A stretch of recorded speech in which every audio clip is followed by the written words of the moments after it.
마지막 나팔 소리 나기 전에 들어야 할 이야기 마나소나의 유튜브 채널 김경호 선교사입니다. 안녕하세요. 주 예수님을 따르는 제자들과 함께 경건의 시간에 축복과 교훈을 나누고자 합니다. 다니엘 6장 1절로 10절. 다리오가 자기의 뜻대로 고관 120명을 세워 전국을 통치하게 하고 또 그들 위에 총리 셋을 두었으니 다니엘이 그 중에 하나이라.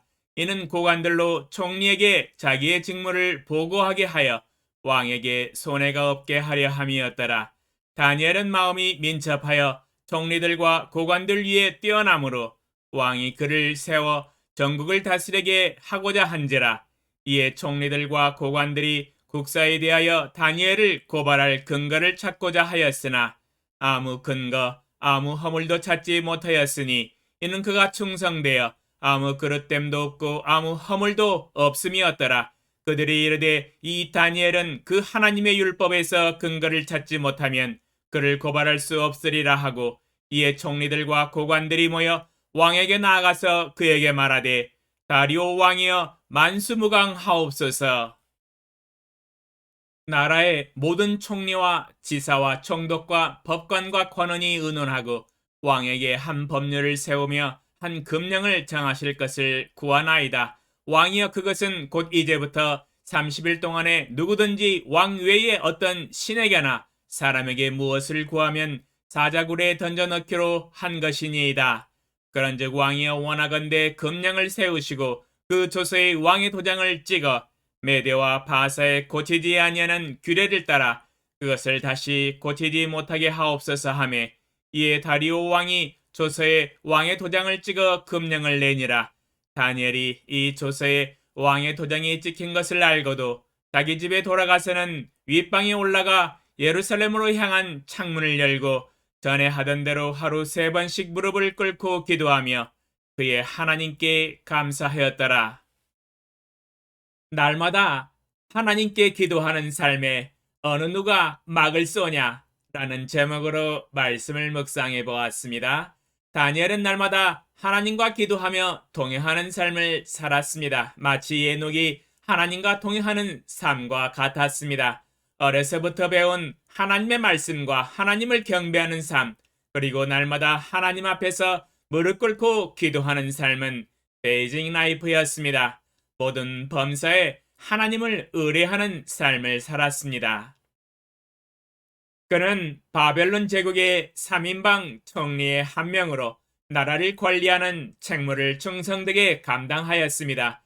그는 마음이 민첩하여 총리들과 고관들 위에 뛰어나므로 왕이 그를 세워 전국을 다스리게 하고자 하는 마음을 가졌습니다. 총리들과 고관들이 다니엘을 시기 질투하였습니다. 어떻게 하면 그를 총리 자리에서 끌어내릴까 궁리하면서 그를 옆에서 엿보았습니다. 혹시나 국사에 대하여 다니엘을 고발할 근거를 찾고자 하였습니다. 그러나 아무 근거, 아무 허물도 찾지 못하였으니 이는 그가 충성되어 아무 그릇됨도 없고 아무 허물도 없었기 때문입니다. 그는 이를 너무도 탁월하게 처리하였으므로 빈틈이 없었습니다. 이쯤 되니 그를 시기하는 사람들이 마음이 안달이 났겠지요. 빨리 다니엘에게 꼬투리를 잡아서 끌어내려야 하는데, 악한 사람들은 악한 쪽으로 머리가 참 잘 돌아가요. 다니엘이 하나님을 믿고 경배하는 사람이라는 것을 알았기 때문에 하나님의 율법을 지키는 삶을 역이용하였습니다. 다니엘에게는 하나님의 율법에서 근거를 찾지 못하면 그를 고발할 수 없다는 것을 알아차렸습니다. 보아하니 다니엘이 하루 3번씩 무릎을 꿇고 하나님께 기도한다는 것을 알았습니다. 총리들과 고관들이 모여 다니엘을 넘어뜨릴 계략의 법령을 다리오 왕에게 강구하였습니다. 함께 성경을 읽어보겠습니다. 다니엘 6장 6절로 9절. 이에 총리들과 고관들이 모여 왕에게 나아가서 그에게 말하되 다리오 왕이여 만수무강하옵소서. 나라의 모든 총리와 지사와 총독과 법관과 관원이 의논하고 왕에게 한 법률을 세우며 한 금령을 정하실 것을 구하나이다. 왕이여, 그것은 곧 이제부터 30일 동안에 누구든지 왕 외에 어떤 신에게나 사람에게 무엇을 구하면 사자굴에 던져 넣기로 한 것이니이다. 그런즉 왕이여, 원하건대 금령을 세우시고 그 조서에 왕의 도장을 찍어 메대와 바사에 고치지 아니하는 규례를 따라 그것을 다시 고치지 못하게 하옵소서 하매, 이에 다리오 왕이 조서에 왕의 도장을 찍어 금령을 내니라. 다니엘 6장 6절로 9절에서 보면 그것은 30일 동안에 누구든지 왕 외에 어떤 신에게나 사람에게 무엇을 구하면 사자굴에 던져 넣기로 한 금령이었습니다.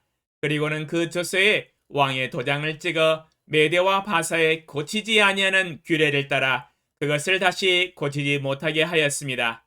그리하여 변개치 못할 어명이 되어버렸습니다.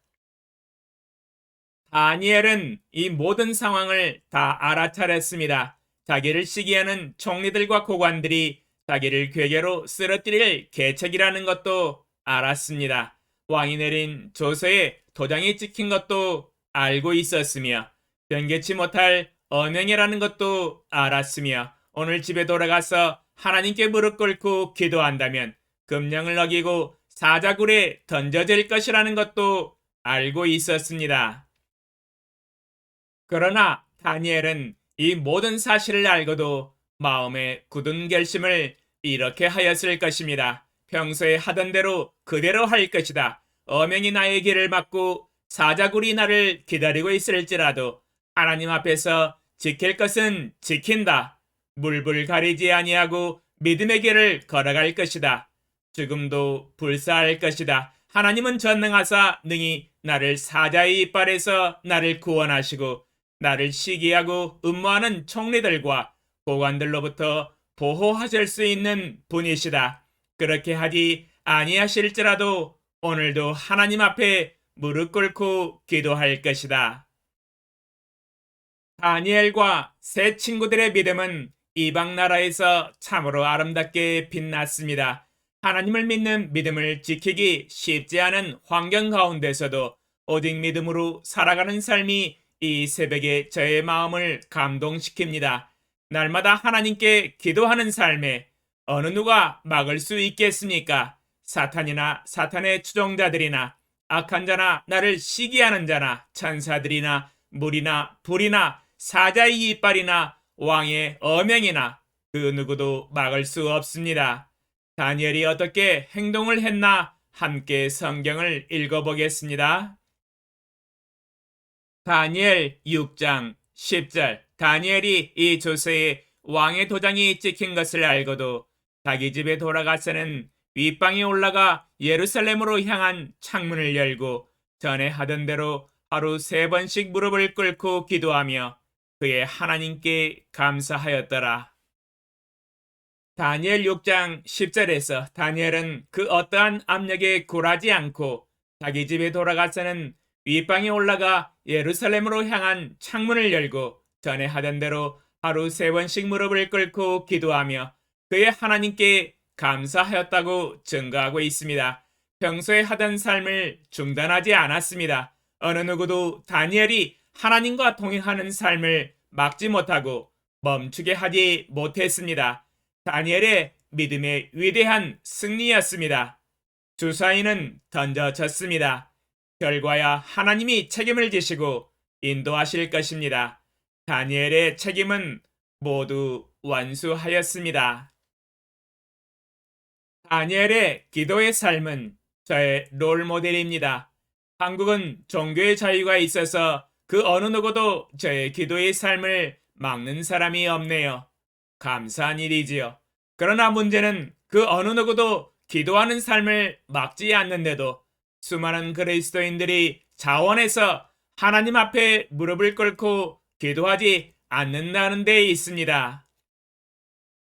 3개월 전에 둘째 아들이 하나님께 새벽에 일어나 무릎 꿇고 부르짖고자 하는 간절한 마음을 주셔서 새벽 4시 반에 일어나서 가깝고 비교적 규모가 큰 교회에 찾아갔었습니다.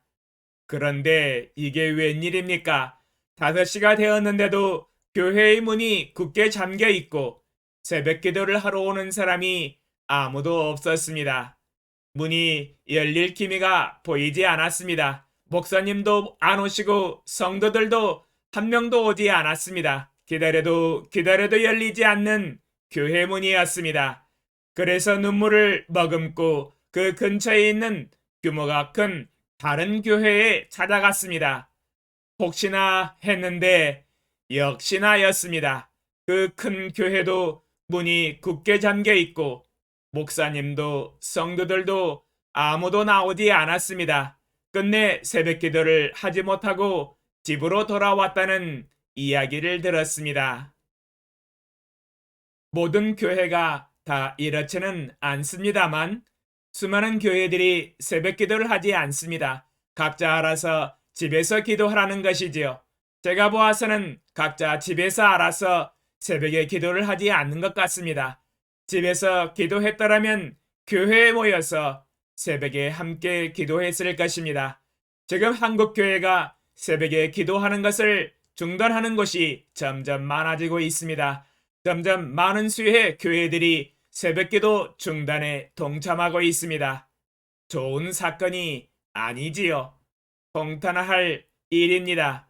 아니 그 반대로 새벽에 기도하는 성도들이 점점 많아져서 예배당을 가득 채워야 할 터인데 말입니다. 기도하는 대열에 점점 더 많이 동참해야 할 터인데 안타깝습니다. 하나님도 슬퍼하실 일입니다. 사탄의 진영은 매우 기뻐하며 잔치가 벌어졌을 것 같습니다. 다니엘은 조서에 왕의 도장이 찍힌 것을 알고도 하나님 앞에서 무릎을 꿇고 기도하였습니다. 사자굴에 던져질 것을 알았음에도 불구하고 죽음을 불사하고 무릎 꿇고 기도하였었는데 어찌 21세기의 한국교회는 기도하지 말라는 금령도 없으며 왕의 도장이 찍힌 조서와 법령도 없으며 무릎을 꿇고 하나님께 기도하여도 사자굴에 던질 사람도 없지만 하나님 앞에서 무릎을 꿇고 기도하지 않는 사람들이 점점 많아지는 현실을 보면서 마음이 안타까워서 하나님께 기도하며 부르짖습니다. 21세기의 한국이 다시 새벽에 하나님께 무릎 꿇고 기도하며 하나님께 부르짖어 간구할 수 있도록 영적인 부흥을 일으켜 주시옵소서. 당신은 오늘 하나님 앞에서 무릎 꿇고 기도하고 집을 나섰습니까? 당신은 오늘 하나님 앞에서 하나님의 입에서 나오는 말씀을 먹고 집을 나섰습니까? 당신이 날마다 하나님 앞에서 무릎 꿇고 기도하고 하나님의 입에서 나오는 말씀을 먹는 일에 어느 누가 막을 사람이 있습니까? 오, 전지에 전능하신 만군의 주 여호와 아버지 하나님, 다니엘의 믿음의 삶을 통하여 우리에게 기도의 삶에 동기부여를 해주시니 감사합니다. 그 어느 누가 우리의 기도의 삶을 막고 방해할지라도 오늘도 주님을 따르는 모든 제자들이 하나님 앞에서 무릎을 꿇고 기도하게 하소서. 물불 가리지 아니하고 기도하는 삶에 특심을 내게 하소서. 주님이 땅에 계실 때 하신 말씀을 기억합니다. 누가복음 18장 8절 그러나 인자가 올 때에 세상에서 믿음을 보겠느냐? 예수님의 이름으로 기도합니다. 아멘. 감사합니다.